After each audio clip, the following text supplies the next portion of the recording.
software is not about needing code. Software is really about needing to plan. And that's something that we've learned, and we changed our entire business model around that concept for 2021. Hi, I'm Nick Armstrong with Fort Collins Startup Week, and this is the Startup FoCo podcast. Every episode, we get to talk to a cool business person in our community and learn some new and fascinating things. And today, we have the Director of Sales and Marketing, Megan Greene from Green Egg Media. Megan, tell us about yourself and what Green Egg does. Hi, Nick. Well, thanks for letting me join you today. My name is Megan Greene, and I am a Denver native. Born and raised. I love it here. I just cannot imagine living anywhere else. I started with Green Egg Media a couple years ago, and Green Egg Media is a custom software development agency that helps businesses either take their big ideas into the next level or helps them overcome challenges because they're trapped in the box of software solutions that are really designed to meet their needs on a very minimal scale. And so we help everyone kind of break out of that box. Duct tape solutions very rarely work in software, and meeting challenges for the things that we're facing today, whether that's, climate change or small business support or community advocacy, all of those things require custom solutions to really and durably solve. So tell me about your background and what you do and how you help businesses solve those problems. So one of the things that we do and kind of how we approach business, and this has been great for me working with Green Egg Media. I've spent my entire career in the software industry in various capacities. Like I worked for a call center agency, so I've seen so many different ways to apply software solutions into different businesses. But coming into an agency like Green Egg, where we do completely custom solutions, means that when we're doing that information gathering, when we're sitting and meeting people for the first time, we're not asking the questions of, why are you frustrated? We also ask the questions of, where do you want to be? It's not about finding that Band-Aid solution. It's about, what is it that you really need to grow to be successful? Because the thing that we don't want to see is that when someone's really big plan and big vision for their business gets shaped by their software instead of their software helping them to reach that goal. And whether it's web development that allows the businesses to be able to engage with their user base or their fan base, whatever, giving them more engagement opportunities, interaction opportunities, whatever it is that company needs. We're seeing a huge shift, as a result of COVID, in the need to have e-commerce and a streamlined e-commerce experience. And there's so many e-commerce solutions out there that just give you the bare minimum, and those experiences are awful. And then you see your customer base dwindle because you're like, but I have e-commerce, and it's just not, it's not helpful if it's not a good experience. We've got a client right now that just has so many things that they want to do, and they keep running into this proverbial brick wall, and they're like, we can't do it. Their software just says no, and they're tired of being told no. And so we're crafting something that's completely brand new for them to help them stop being told no. Yeah, while you're waiting for the plugin developer to get back to you about, bug number 3782, you Yes. could be talking to your custom developer instead. Talk to me about what the custom development tends to have this reputation as a very expensive thing to get into. So tell me about how a small business can do it well and affordably, and what questions they need to be asking when they come to you. That's a really great question. The thing that we have learned, and I say we, but I mean me, coming in from a software experience where everything was kind of like, this is what you get in this nice, neat little bow, and it's all flat rate. And you hear custom software, and in those the dollar signs in your eyes come out like Wile E. Coyote about to get hit by a cannon. But custom software can be as simple as a single line of code. It could be an integration that helps make your solutions talk to each other. It could be something as a completely custom mobile app. But the thing that we find that people need to be asking themselves is, and or what they need to be asking us is, what isn't it doing that you want it to do? And where is it that you want to be? And like I said earlier, the band-aid solutions, it's so easy to be like, okay, I have this problem today. But if you don't have kind of a plan for, 6 months, a year, 18 months, out into the future, you're selling yourself short. And so when you're looking at any software solution, whether it's custom or not, you have to make sure that you're looking at your long-term vision and not just seeing that, this is cheaper in the moment, or this will meet my needs now. Because what's going to happen is you actually end up spending more on ineffective solutions than you would just going with a custom solution to begin with. And The sunk cost of software fallacy. yes, exactly. So when it comes to effectively communicating with a custom developer, and knowing that there are multiple layers to your business, when you talk to the marketing department, sometimes things don't get translated well to the programmers who are doing the coding. How can you avoid, and what does Green Egg do to avoid some of that translation issue between the customer's needs, your sales opportunity, and the developers who are slinging code? We have learned this lesson. We learned this lesson the hard way a few times. What we have done actually is we have streamlined the experience, because I'm the least technical person on our team. No one wants to have a discussion with me about anything that goes deeper than saying, I have a website. I'm just kidding. I'm a little more technical than that. But what we do when we onboard a new client is we do a series of deep dive intensive discussions. And so it includes me to a point, but it includes our project manager. It includes our, developers, or a handful of developers, depending on the complexity of the project. And we ask the questions from a high level, who are you? What is your brand? What is your vision? What is your plan?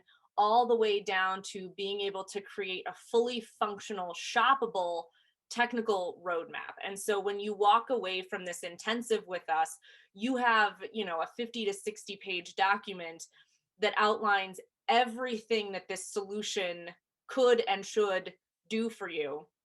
You have our sales pitch in there of, we do it in this many hours and, for this cost.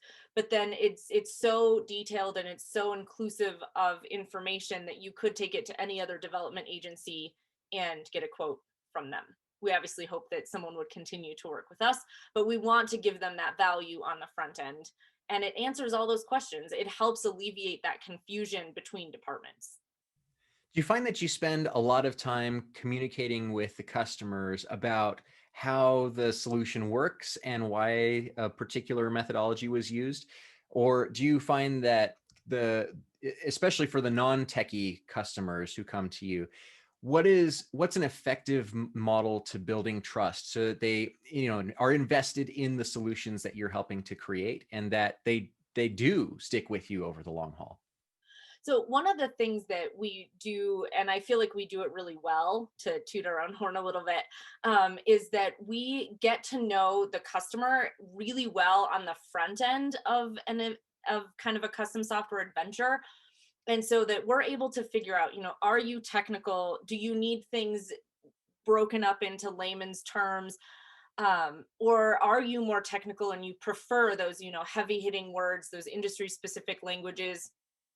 And once we've established that, we kind of create a pattern for, how are calls handled? How is information presented? We like to get down to, do you prefer written or verbal communication? And we really try to adapt and meet the needs of each individual client so that they are getting their needs met. So we're not spending time dealing with, unmet expectations or frustration because there is confusion during the process. What would you tell a newbie developer or somebody who was looking to get into solving problems for businesses? What would you tell them as a first word of advice? I think the first thing that I would tell someone is to really don't be afraid to plan ahead. Don't be afraid to think bigger than what you think you're capable of. We look at things through such a limited lens sometimes, because you look at your budget, or you look at your time, or you look at the resources that are already available to you. And I see people all the time that just say, this isn't worth it. But the truth is that it is worth it, because your ideas, your brand, your vision, you came up with it for a reason, and there's value in that. And so don't be afraid to think bigger than you think you're capable of. It may not happen tomorrow, but those big ideas are definitely possible if you put your mind to it. And so I think the first question I would ask, or the first thing I would say, is to really come up with, where are you today, and where do you really want to be? What are those things that you're just really excited about, and how do you get there? And whether you work with us, or you work with, another consultant who kind of helps with other areas of your business, how do you create a roadmap to get to that big goal? So we've heard a lot about open communication, good planning, good vision, and making sure that you're planning 3 steps or 4 steps ahead, not just of your own plan, but especially for clients, making sure that you're not just solving the one line of code, but that you're really looking at the core of the problem and trying to address that well. And even if that's a multi-step solution, that you're working towards that as well. When that's structured into a business plan, or into some sort of sales plan for a business looking to get into web commerce, what does that look like? What does it sound like when the client and the customer really gets it? What is that? What does that show up as? Because there's so many different expertises and skills that I worry that we lose in each different industry, this ability to discuss our competencies well, and to showcase that that we know what we're talking about, even if we're talking from 2 different perspectives. Right. That's something I've really not given a ton of thought about in that specific capacity. One of the things that, as I was talking earlier about our deep dives and our intensives, we had a client where we sat down and we discussed all those things. What are your challenges? Where do you want to be? What does this roadmap look like? What are those phases of development? We work in an agile model, and so there's deliverables more than just the beginning and the end. There's deliverables on consistent basis. Things that we see through that are that clients are able, it's this really awesome process of being able to iterate and reiterate your solution as time goes on. And so it just really provides this awesome opportunity for clients to deep dive and be able to see, what, this is working, but I'm not trapped in this, so I could go a different direction. Or this is not working, I don't know why it's not working, let's kind of go back to the drawing board. And so you're not constantly waiting for the next thing. And it's not always related to just your software solutions, kind of anything with the direction your brand is heading. When you work in an agile model, you have this freedom to shift and pivot within reason. You can't just up and change everything and have it be okay, but there's so much flexibility in it. Road mapping, planning ahead, vision, making sure that you have the ability and freedom to choose as you go along and pivot towards new directions that make more sense. So these are really actionable things that it's I would love to hear about where that failed. Do you have examples of where that just sort of went way off the rails and why that was the case? We have had a couple of clients where they started a brand, and it is the coolest brand. It was a really big idea, and it actually changed the face of certain amenities in the healthcare space for women, at mothers specifically.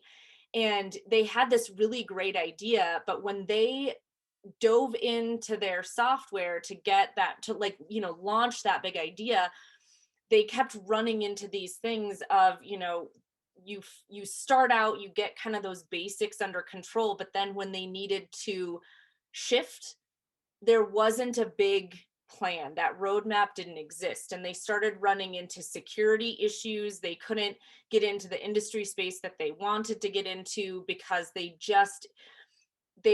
started with kind of the bare minimum, but they weren't able to grow because that roadmap and that planning didn't necessarily exist on a technical level. They had a really awesome business plan. They knew where they wanted to go, but their technical roadmap was lacking. And so one of the things that we did was we really came along and helped them support their existing infrastructure, because when you're already running a business, you can't just say, oh, I'm going to pause and go again. You have to continue to support. So we supported their existing infrastructure while on the backside of everything completely rebuilt their infrastructure. And then we were able to kind of transition one out and the new one in over time.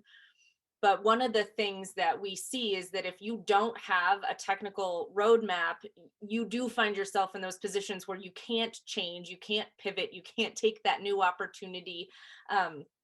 We see a lot of times that without that infrastructure, they also don't have the visibility into their business that they need to be able to take on new ideas, or make that new hire, run that marketing campaign, whatever it is that you want to do. And so having the roadmap that aligns with your business plan it's essential to success. Was there anything else that you wanted to cover today that you wish I would have asked you about? I think that covers just about everything. The one thing I would encourage, especially startup businesses, to do is to really just think through, where do you honestly want to be? What are your roadmaps? But be able to think, am I willing to make an upfront investment now into something that will pay out over time if your idea is solid enough, or find a solution that meets your needs now but is much more scalable and it's easier to grow in. Look at your options, I guess, before you just settle on whatever is free or whatever just happens to be right in front of you. And for anyone who needs help with custom software, we offer a huge variety of downloadable content that's free, just to kind of help start asking those questions, help you plan out those roadmaps, that kind of stuff. Wonderful. Where can we find some of that information? You can find some of it on our website, www.greeneggmedia.com. And then if someone wants to connect with me on LinkedIn, or you can find my staff bio and my LinkedIn profile on our website. Also, I'd be happy to send over the additional information. We have about 5 different circulating content downloads right now. Thank you so much for your time today, Megan. I really appreciated having the chance to talk with you. And for more great information from local businesses, visit startupfoco.com. Yes, thank you. I appreciate being here.